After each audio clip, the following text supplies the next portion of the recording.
All right, let's talk to Eliot Shorr-Parks. An awful lot to talk to him about with the Phils, the Sixers, the Eagles, a lot going on. And Eliot joins us right now as he does every Tuesday. Good morning, Eliot. What up? How you guys doing? I'm well, man. I'll tell you what's up is Nola stinks.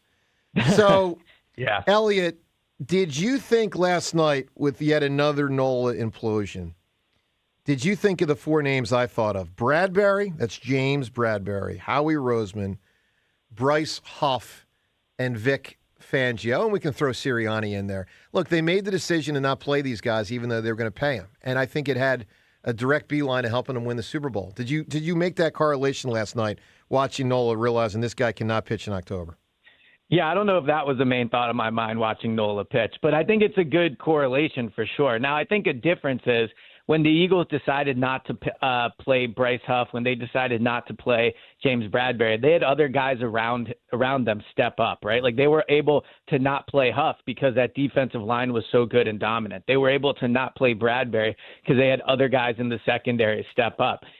Look, Nola has not pitched well, and that contract obviously is not aging well. But if you look at the pitchers around him, right, like Taijuan Walker had to be released. Andrew Painter had to be sent down. Like it's really just the top two, and then Luzardo's turned it around a little bit. So unlike the Eagles, I just don't know who the Phillies would turn to. I know there's probably no worse option in a sense, but a difference is when you have to bench a high-profile guy, you better have other signings or other young players that you hit on to step up and go to, and the Phillies just don't have that. Well, they don't now. know much, but I would definitely take this Rangel guy instead of him. Eliot, do you think they'll have the guts to look Nola in the face in the run up to October and say you're not one of our four pitchers in October?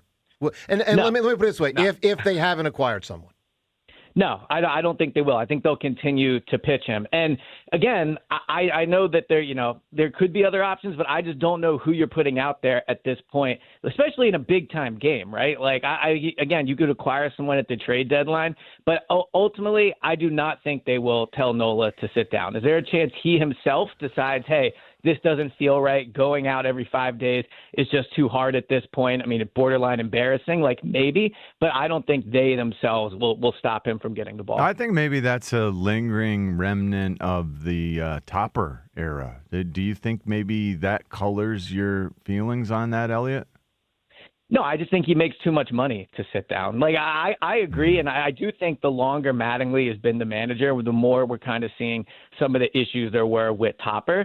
But in terms of Nola leaving the rotation, when you make that amount of money, and, it's not just the money. Like, he is, franchise legend is probably strong, but he is certainly somebody that has been a big part of this team for a really lot of long respect. time. He has. So I think that's part of it too. I think sometimes when we talk about, well, this guy makes a lot of money, like he didn't luck into that money, right? I mean, he earned the money he got, and that comes with job security. So look, he's not pitching well. Obviously, he's a disaster right now. But I do think just because strictly of the money he makes, they will not pull him out of the rotation. Eliot, we haven't talked much about our edge all off season. We talked a lot about Jonathan Grenard, but the guys that we brought in and AJ Epinesa, Ebikidi, I don't even know how to say that for sure. I think it's Ebikati. Yeah.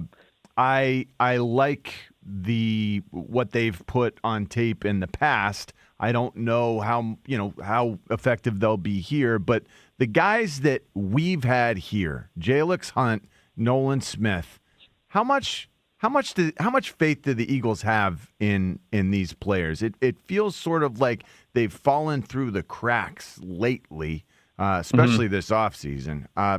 What have you seen? Do you have any feeling for the way the Eagles are feeling about these guys? It feels like they've been lost in the shuffle, so to speak. Yeah, so I definitely understand why you would group them together. They're both young. They're both athletic. They both have upside. But I think when discussing how the Eagles feel about them, you have to separate them because I think the way they view Jalyx Hunt is different than the way they viewed Nolan Smith. I think they think Jalyx Hunt can be an elite player. And we talk a lot about paying Quinion, Jalen Carter, Cooper DeJean, and all, maybe Jalen Hurts a new contract. Jalyx Hunt could end up getting a contract comparable to all of them besides maybe Jalen Hurts. I mean, if he has the type of season that they think he can have, like double-digit sacks, constant pressures, drops back into coverage, disrupts the passing game, and he's young and he's athletic and he fits the mold for an ideal edge, you're talking about Milton Williams type money, maybe something along those lines. Like, he can really, really get paid. So I think when it comes to Jalyx Hunt, they're expecting him to be an impact player this year and probably planning to pay him like an impact player a year from now.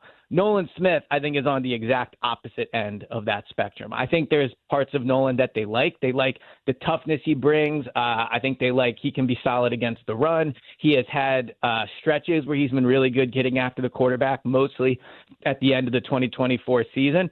But ultimately, he's someone that got in trouble this offseason off the field, and he's not been able to put it together as a first-round pick. So in terms of his upside, I think they're definitely willing to give him another year, see how it works out. But I think they view Jalyx Hunt as the better of those two players. Wow. Okay, other side of the football, through the OTAs and mini camps, it felt – I don't know where Will Shipley stands either. Another name we have not talked about at all. Of course, we know Saquon's our number one running back. Did Tank Bigsby pass Will Shipley somewhere along the way with the way he performed at the end of last year? It was solid. And then we brought in Dameon Pierce. I wonder what happens to Will Shipley at this point. Yeah, no, I think it's a good question. And I think Will Shipley, to me, when I think about his status on the roster, I remember way back when I started covering the team. Remember Gary Cobb, right? He said to me, to stay in the NFL, you have to be special or elite at one thing. Like, you don't have to be great at everything, but there has to be one thing where you can go, okay, I can hang my hat on this. I think it's time for Will Shipley to show what that one thing is, right? Like, I think he's solid as a pass receiver. He's been their third down back.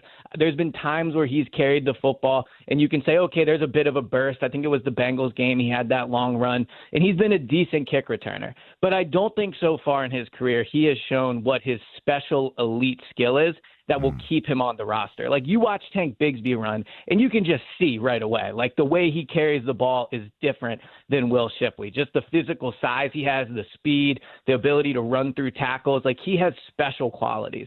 When it comes to Will Shipley, I don't know what those special qualities are. So going into the upcoming season, yes, Tank Bigsby is definitely ahead of Will Shipley in terms of carries and touches he'll get this year.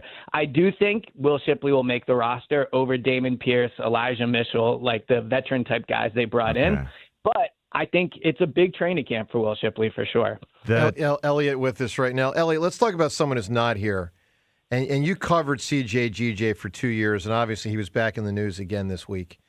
Is there any other side to CJ GJ that you've seen that we haven't? I mean, is he just like always crazy? Is there ever a moment of serenity and normalness, or is he just off the frickin' wall like all the time? Well, what's crazy about CJ GJ is my experience of being around him, like, and you're going to probably think this is a crazy word to use, but I think there's a truth to it. Like, there is a shyness about him when he comes in the locker room. Like, he is not like walks in the locker room and like talking to the media 24/7. Like, I can probably count on two hands in 2 years the amount of times CJ GJ like spoke to the media at length.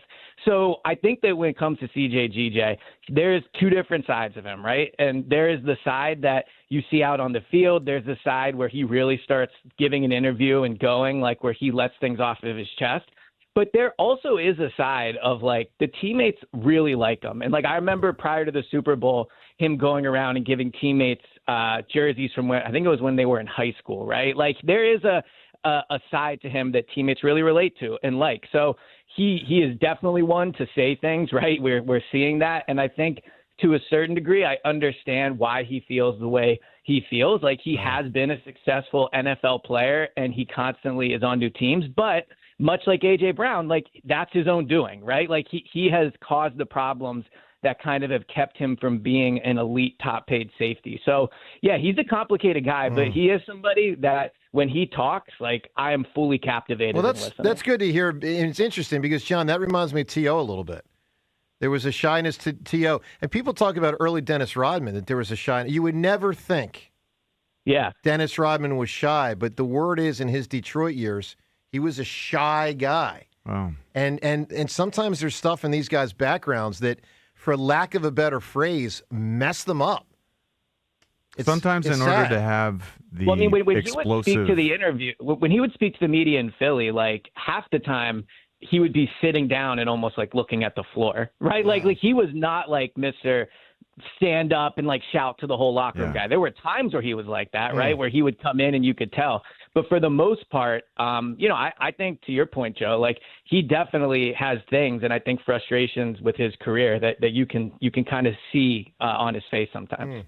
How does this team feel about Andy Dalton? Well, I think the actions speak louder than words, and they can kind of say how much they like Tanner, and they can say that he's their backup, or at least used to say that. But Andy Dalton has been getting half the second team reps. And when the media was there, he got like almost all of them. So in training camp, one of the biggest stories is going to be who's the backup quarterback. Now, another interesting part of the Andy Dalton thing, I will say, though, and it's exciting we're getting to this point of the offseason talking about 53-man rosters, like they can cut him and put him on the practice squad. So if there is not a trade for Tanner McKee out there, if they don't get an offer they like, and Cole Payton, the rookie out of North Dakota State, who I think looked good in the offseason workouts, if he's awesome in training camp, there is a world where they cut Andy Dalton, put him on the practice squad. He's the long-term backup, and maybe they promote him certain weeks, or if, God forbid, Jalen were to go down for a long stretch, you activate him to the roster. So they seem to like him way more than it initially seemed when they acquired him. And I think at this point, like Andy Dalton will be in the building this year for sure. Interesting. All right, Eliot, final thing. Let's just sneak a quick Sixers question in because,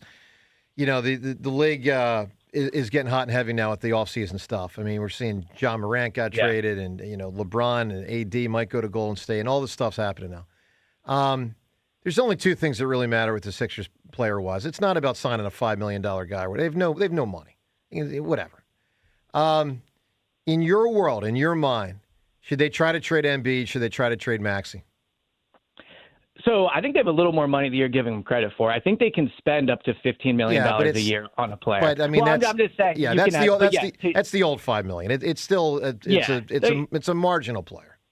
You're right, and so I think when it comes to Embiid and Maxey, obviously, the answer to a certain degree is if you get the right offer, you trade anybody, right? Like if someone's willing to give you 5 first-round picks for Maxey, you just drafted a small guard that kind of profiles similarly to Maxey, you have VJ, then I think you consider it. And then the flip end of that is if a team's actually willing to give you something for Embiid, I guess you would consider it. But I'm in a little bit of a different camp where they're kind of stuck with Embiid. Trading Maxey is probably not the smartest thing in the world.